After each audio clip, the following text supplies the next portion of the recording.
Allons à présent à la rencontre du sous-lieutenant Maryse Traoré. Issue de la 6e promotion mixte du Prytanée militaire de Kadiogo, elle est la toute première femme pilote d'avion de chasse du Burkina. Découvrons cette jeune dame passionnée d'avions de chasse dans ce reportage signé Ismaël Saturnin Paris. Ce matin, le sous-lieutenant Maryse Traoré se prépare pour un exercice de vol solo à bord du Super Tucano. Chaque étape est cruciale et exécutée de façon rigoureuse. Avec son instructeur, elle passe en revue le briefing pré-vol. Ensuite, inspecte l'appareil minutieusement, vérifiant chaque point de sécurité avant de monter à bord.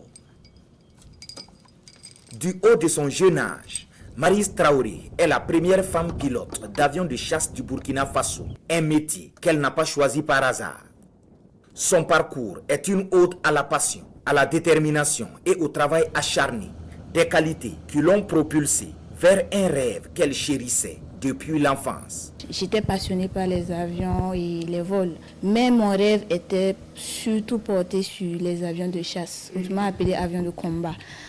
Et pour deux principales raisons. La première était l'adrénaline que procure le pilotage d'avions de chasse et également le fait que, certes, il y a des femmes dans le domaine de l'aviation, mais pas celui du pilotage de chasse en fait. Donc j'ai voulu tester mes limites. Et pour tester ses limites, Maryse s'est donné toutes les chances. J'ai passé avec succès le concours du Prytanée militaire de Kadiogo en 2012, issu de la 6e promotion mixte. Et j'y ai également obtenu mon baccalauréat série D en 2019. À l'issue de cela, j'ai obtenu une bourse pour le pilotage en République populaire de Chine. Là-bas, j'ai été formée durant 4 ans. Et en 2023, après avoir réussi avec succès tous mes examens, je suis revenue au Burkina Faso pour mettre en application tout ce que j'ai eu à apprendre là-bas. Une fois installée dans l'appareil, les ultimes vérifications s'enchaînent. La verrière se referme et le Super Tucano s'élance pour un circuit de 4 tours à 1000 pieds, soit 300 mètres d'altitude. Une étape nécessaire pour l'obtention de sa licence sur ce type d'appareil. Après avoir bouclé son parcours aérien, Maryse pose l'avion. Son exercice est une réussite. Les félicitations de ses instructeurs sont amplement méritées. Direction maintenant, le débriefing.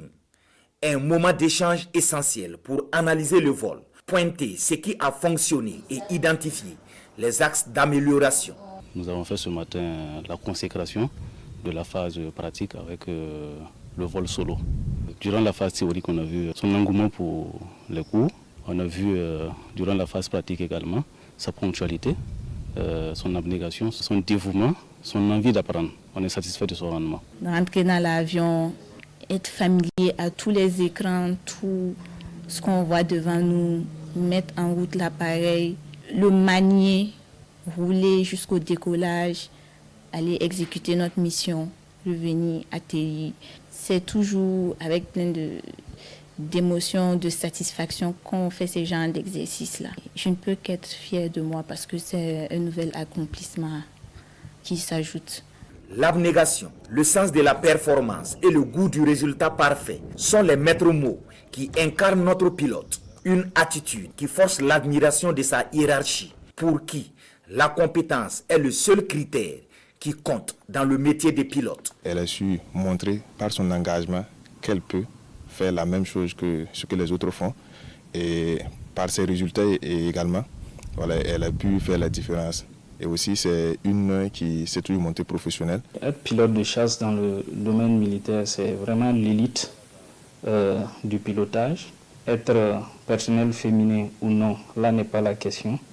Est-ce qu'elle peut faire ce qui est prévu pour la chasse? Dès qu'elle valide, elle est automatiquement considérée comme une des nôtres. On est très fiers parce que il y a des phases assez critiques. Et si le jeune pilote arrive à les dompter, nous on est très satisfaits. Maryse Traoré ne se contente pas de maîtriser le ciel en tant que pilote d'avion de chasse. Elle participe activement aux missions opérationnelles sur le terrain, contribuant à la reconquête du territoire national. Elle assume également diverses responsabilités au sein de la base aérienne des 110 de Bobo Dioulasso. Notamment commandant de compagnie au niveau des moyens généraux et puis elle est chef des opérations au niveau de l'escadron. Donc elle arrive à relever le défi avec brio. Elle a su montrer qu'elle n'a vraiment rien à envier au personnel masculin. Pour les jeunes filles qui nourrissent de grandes ambitions, Maryse Traoré est une figure inspirante, un symbole de confiance en soi, de détermination et de travail acharné. Des qualités indispensables, selon elle, pour transformer ses rêves en réalité. Si vous ressentez l'appel d'un quelconque autre métier qui vous passionne, n'hésitez pas à le poursuivre.